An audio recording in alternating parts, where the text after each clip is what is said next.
everyone. It's been about a month since I did my last segment of the Japan economic news, and I apologize for this long gap. To be honest, I have been a little bit overwhelmed with the information, and it has been really difficult to grasp the information that is changing so fast every day. But I will be doing one today, so without further rambling, let's just get right into it.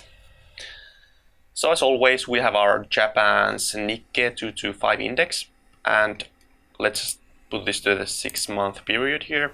And as probably everybody knows, here we took a very big fall with the initial phase of the coronavirus, but then after we have recently recovered a little bit and then just stagnated. But it should also be noted that stocks recently have diverged from the real economy, since probably everybody has seen the news of huge unemployment in different countries. In Japan it's not that bad yet, but there is still very dark clouds over the economy. But still the stocks are not falling as much as maybe many people think that they should do. But let's just get down to the news articles. Also, I'm not gonna include everything that has happened since the last time I did this economy news. For example, the Olympics got cancelled, as well as the state of emergency was extended to the whole of Japan. So pretty much all the prefectures are right now in a state of emergency. And while that may sound dire, it doesn't really mean anything. The Japan's constitution, I think, prevents them for putting any quarantine actions or preventing businesses to keep operating. So all they can do is ask nicely and sometimes maybe even coerce a little bit. But I'll just get down to the first article. So here we have the Japan's government's analysis or judgment of the economy, and for the very first time in 11 years they have said that the economy has worsened. So since the Lehman shock, since the great financial crisis, they haven't used the word worsen. It has been every single time slowly recovering, as you may have heard from the last episodes. But now they use the word worsen, so you know things have to be pretty bad. Also, there was an interesting data coming from JCB, the JCB Credit card, and they have very good consumption data. I can show you here. Pretty much what has happened is that here the orange is the supermarket spending and the red is convenience store spending. So these have gone up. So people are hoarding groceries.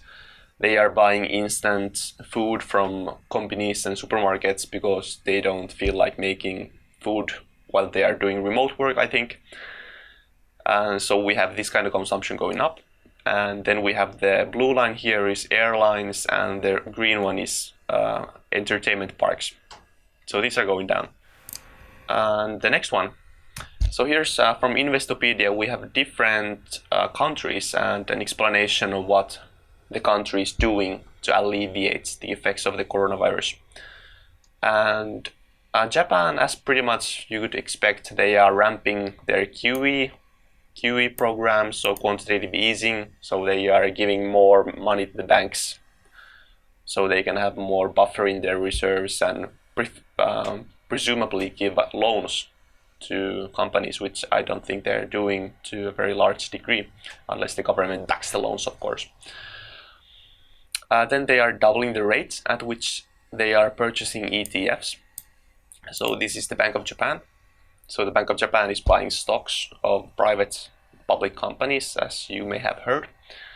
And I think that they are doing much more than double now. I actually have been compiling data of the ETF purchases of Bank of Japan.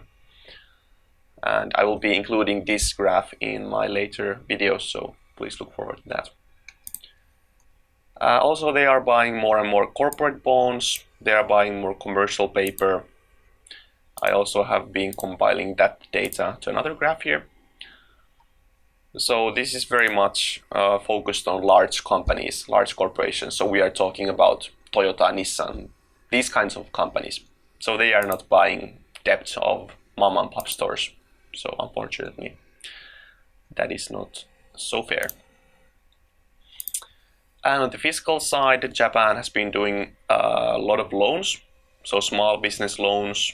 Also, they are giving money to individuals that we have an article about, so I will not be talking about that yet. And the stimulus packages are just piling on. Every single day there is a new stimulus package, so it's very hard to keep track of all of them. But we will try our best. Yeah, also they are deferring taxes, so they are giving companies more time to pay their taxes and sometimes even rent. So people don't have to pay their rent and taxes and insurance costs. Maybe they can postpone it for 1 year or so. But there's an article about that as well. Okay. Alright, so the first article from Nikkei is about the restaurant and the leisure businesses. So this is based in a government analysis that was put forward in 24th of this month. And they made the point that in half a year, many of these businesses will have depleted their savings, their funds. They can't keep operating. And apparently the government has some kind of guidance window, and the amount of contacts they had so far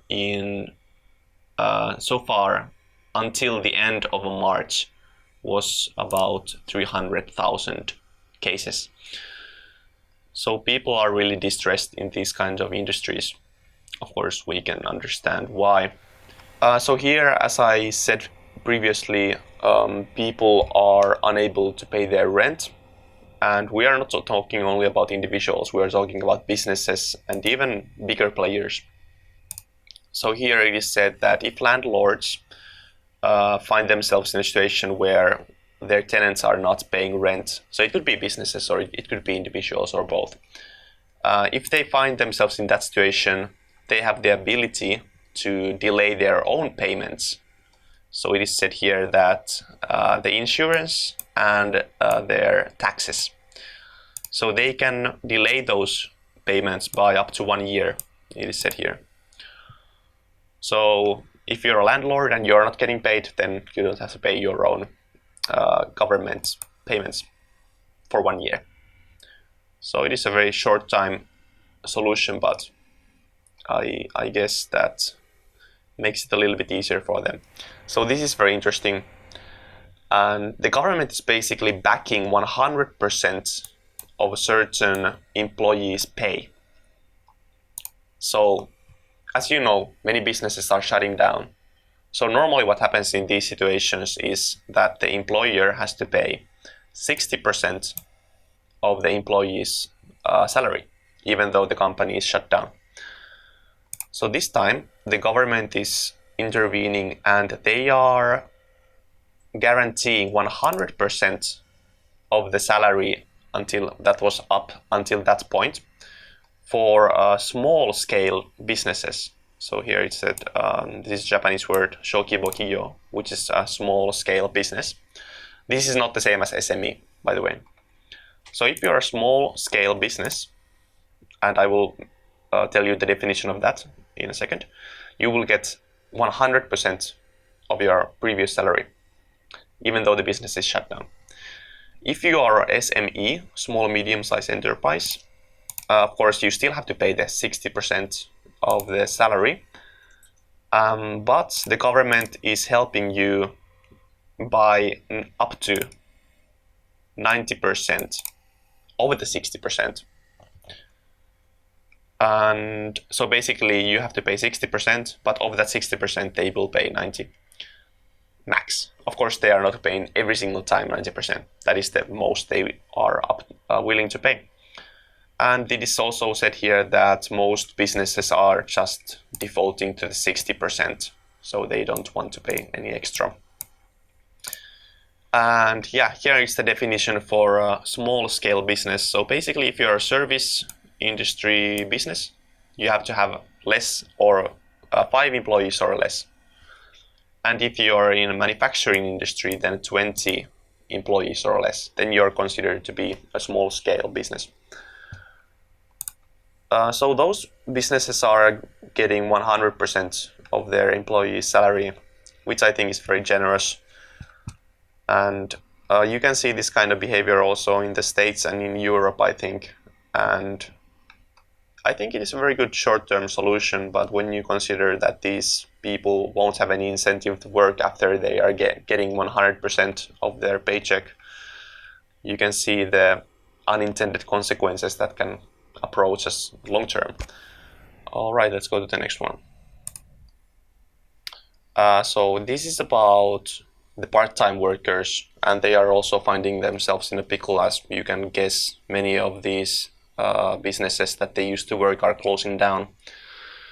And especially students, is said here that the students are finding themselves in a situation where they can't, unfortunately, fund their studies, as many students do part-time work on the side and use part of that to pay for their tuition.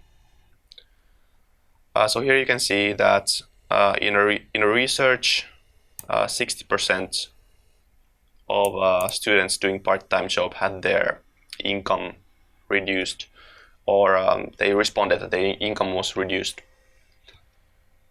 So usually these kind of students, these kind of workers, they are not part of any insurance, or they don't get any benefits if they are laid off. They are basically just a contractor, is what they are. So here is the result of the research that was conducted. You can see here, it was a question of did the coronavirus affect your income from your part-time job? And here 39% said that their income has been decreased. 24% said that it has reduced to zero. 34% said that no reduction or no change. And 3% said that their income has increased for whatever reason. So I'm just trying to bring the point that the situation that we are in is affecting everybody in some way. So yeah, even students are not unaffected in any way. Let's go to the next one. So this is what I was referring to earlier when I said that every individual will get 100,000 yen from the government in the upcoming days, it is said. So originally this policy was supposed to be 300,000 yen, which is about $3,000 per household, for every household that has had their income reduced. But there was a lot of political infighting, and the result was that they changed it to every single individual gets 100,000, about $1,000. And this is supposed to be distributed in the next month. They said during the next month it will be distributed. And even if you're a foreigner like me, if your name is in the register, in the, what do you call it? In the city official register, you will be able to apply for this support. So that is interesting. So the last article for this video is about accounting and how people in different countries are getting creative with accounting rules, as often happens in these kind of crisis situations. So here you can see that the rules for the reserves, so basically the reserves that the companies and the banks have to have on their balance sheets for unexpected losses, and also their depreciation rules. So for example, the company might have a goodwill, which is considered to be, for example, intangible assets like brand recognition or the reputation of the company. So they have values attached to them, and these kind of values are very easily manipulated as they are intangible. So basically what they are doing is they are making it easier for companies and banks to operate by relaxing the standards a little bit. I'm not even sure if it's only a little bit. But, so it is also said here that because of the quarantine situation, or in Japan it is more like a don't go outside recommendation, there is a lot of suppressed demand. People are not going outside shopping, they are not going to eat in restaurants, and so forth. So if we were to take this situation and kind of estimate that it would go on into the future, we would then have to see companies in that light and kind of think kind of face the reality that their balance sheets and their incomes are going to be uncertain.